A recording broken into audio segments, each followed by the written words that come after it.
Humanity's farthest messengers are about to fall silent, but a plan is already taking shape to send a successor. For nearly 50 years, the Voyager probes have been our eyes and ears in the void, but their 1970s technology is fading. Now scientists are designing a true interstellar explorer, a robotic probe built to fly faster, see clearer and journey deeper into the cosmic ocean than ever before. This is the story of the mission to build Voyager's heir. Let's explore this together. The original Voyager achievement. Ever wonder how two probes from the 1970s became the greatest explorers in human history? The answer is a mix of brilliant engineering and perfect timing.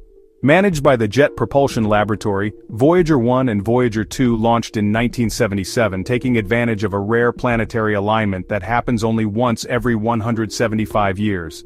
This Grand Tour alignment allowed them to use gravity assists, slingshotting from one giant planet to the next. Under the guidance of scientists like the legendary project scientist Ed Stone, who served for 50 years, the discoveries were staggering. We saw active volcanoes spewing sulfur on Jupiter's moon Io, confirming 9 active eruptions and making it the most geologically active object in the solar system. We discovered the icy geysers of Neptune's moon Triton, a world so cold it spews nitrogen frost. These missions completely rewrote planetary science textbooks, all accomplished with custom-built computers that had just 69.63 kilobytes of memory, less than 1/1,000,000th of a single photo taken by a modern smartphone.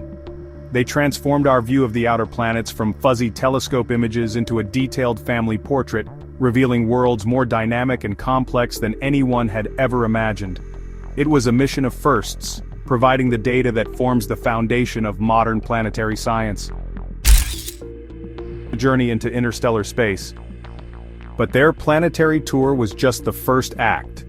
Once their primary mission ended in 1989 after the Neptune flyby, the Voyagers just kept going, beginning the Voyager Interstellar mission. Powered by their radioisotope thermoelectric generators, they traveled onward toward the boundary of our solar system. That boundary is the heliopause, the edge of the vast magnetic bubble our sun creates called the heliosphere. In August 2012, Voyager 1 finally crossed that boundary at a distance of 121 astronomical units, or 11 billion miles from the sun.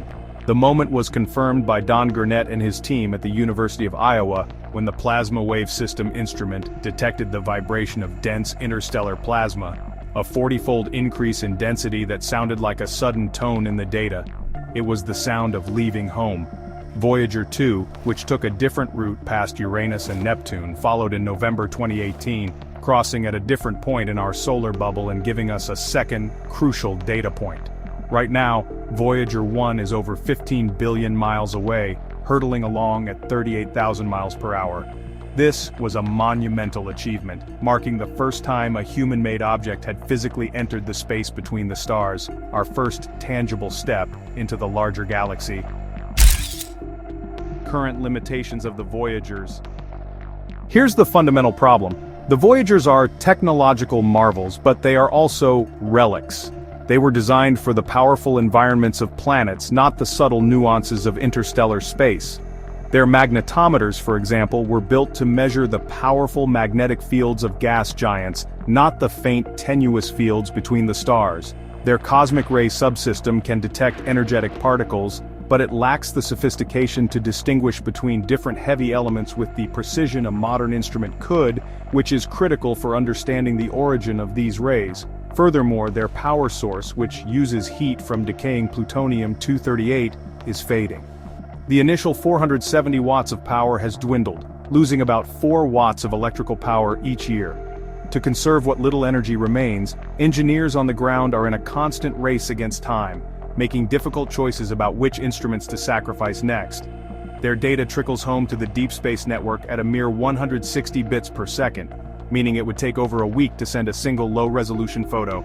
The signal is now so faint, billions of times weaker than a watch battery, that it requires the world's most sensitive radio antennas just to hear it. The case for Voyager 3. This is where the idea for a successor, which many call Voyager 3, becomes more than just a dream. While Voyager 3 isn't an official NASA name, it perfectly captures the spirit of a next-generation mission. The actual, formal concept being studied at the Johns Hopkins Applied Physics Laboratory for NASA is called the Interstellar Probe. Led by scientists like Principal Investigator Dr. Elena Provornikova, this would be humanity's first spacecraft specifically designed to explore interstellar space. Its entire purpose would be to journey beyond the sun's influence, born from the questions the Voyagers raised but could not answer. The goal is to build a probe that could operate for a minimum of 50 years and travel at a target speed of over 95,000 miles per hour. This incredible velocity would allow it to reach the heliopause in about 15 years, a journey that took Voyager 1 over 35 years.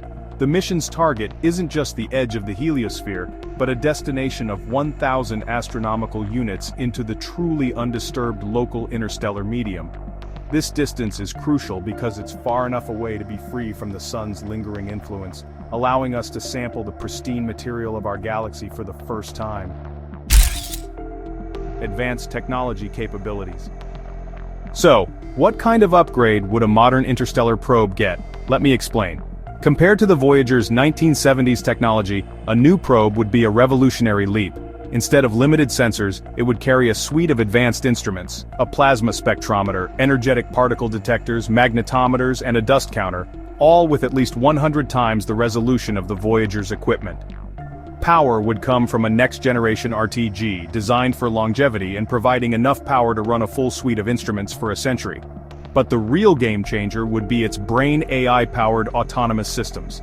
This would allow it to make its own decisions, acting like a true robotic field scientist. It could prioritize data, compressing less important information to save bandwidth for groundbreaking discoveries, and even react to unforeseen events without waiting for the 3-day round-trip communication with Earth. To achieve its speed, the mission would launch on the most powerful rocket available, like NASA's SLS Block 2, and perform a powered Jupiter gravity assist, using both Jupiter's gravity and an onboard engine to achieve velocities previously thought impossible for a long-duration science mission. The interstellar medium mystery. Why is this so critical? Because our entire solar system is hurtling through a cosmic ocean, and we barely know anything about the water. This ocean is the interstellar medium. Our sun's solar wind carves out the heliosphere, which shields us from about 75% of the most energetic galactic cosmic rays. This shield works because the solar wind's outward pressure physically pushes away this deadly radiation. But what is its true shape? For years we thought it was a comet-shaped teardrop. However, models by scientists like Merav Ofer now suggest it might be a sphere or even a deflated croissant. A key unresolved question is how the interstellar magnetic field drapes around our heliosphere, which is crucial for its structure and how it protects us. Our solar system is currently passing through what's known as the local interstellar cloud, a slightly denser region of gas and dust. An interstellar probe could tell us how this local weather directly impacts the shape and strength of our protective bubble. Understanding this interaction is fundamental to understanding our own cosmic environment. Scientific objectives and research goals. Let's get specific. What questions would a mission like the Interstellar Probe finally answer? First, it would explore the unshocked interstellar medium, the pristine galactic material our sun is moving through. This means getting a baseline chemical inventory of our galactic neighborhood, the very stuff from which future stars and planets will form. Second, it would map the structure of our heliosphere in high definition, crossing key boundaries like the termination shock and heliosheath with far more advanced instruments. It would finally solve the mystery of its shape and reveal the physics of its interaction with the galaxy. Finally, the mission would journey to a target of 1,000 astronomical units from the sun. As physicist Ralph McNutt from the APL team emphasizes, getting to this distance would allow us to look back and view our solar system as a complete astrosphere for the first time. From this vantage point, it could even detect the faint extragalactic background light without interference from dust in our solar system, opening a new window for cosmology and studying the universe's first light. It would be a multi-purpose observatory unlike any other. Practical applications for future missions. This isn't just about abstract science, it's about laying the groundwork for humanity's future in space. Let me explain. Any future attempts at sending probes to other star systems will require navigating the interstellar medium. An interstellar probe would act as a pathfinder, creating the first detailed atlas of the space just outside our solar system. It would quantify the radiation risks for future robotic or human missions, which would be impossible without the precise data this probe would gather. At speeds over 90,000 miles per hour, even a tiny grain of interstellar dust can strike with the kinetic energy of a rifle bullet. So the probe would map dust density to inform shielding design for future, even faster craft. Developing the technology to reliably communicate with a probe hundreds of astronomical units away would push our deep space communication capabilities, benefiting all future missions. Furthermore, it would pioneer techniques for autonomous interstellar navigation, a requirement for any craft that travels so far from home that the sun becomes just another bright star. This is essential for concepts like breakthrough starshot, which would need this data to even begin planning. Cultural significance and golden record 2.0. What message would you send to represent all of humanity on a journey that will outlast everyone alive today? In 1977, Carl Sagan's committee assembled the Golden Records. An interstellar probe would carry on this legacy, but a Golden Record 2.0 wouldn't be a physical disc. John Lomberg, the artist who designed the original record's cover, has proposed a digital successor. This new archive could hold petabytes of data, the entire human genome, vast libraries of art and science, and perhaps even messages from the public. The new message would have to reflect our more globalized, digitally connected, and perhaps more self-aware civilization. The very act of creating it forces us to reflect on our collective identity and what we would want to say about ourselves to the cosmos. How do you represent humanity's flaws alongside its triumphs? Who gets to decide? This probe and its message will travel through the galaxy for millions of years, long after Earth has changed beyond recognition. It serves a dual purpose, a scientific instrument pushing the frontier of knowledge, and a cultural artifact carrying the story of humanity to the stars, a true monument to our civilization. Timing and opportunity. Here's the bottom line. If we want to do this, the clock is ticking. The Voyagers completed their grand tour because of a rare planetary alignment. To achieve the incredible speeds needed for this new mission, the interstellar probe would also rely on a gravity assist from Jupiter. The APL study pinpoints an optimal launch window in the early 2030s. The plan is to launch on a powerful rocket like NASA's Space Launch System, and then perform an O-berth maneuver, firing its own engine at its closest approach to Jupiter to get the maximum possible boost.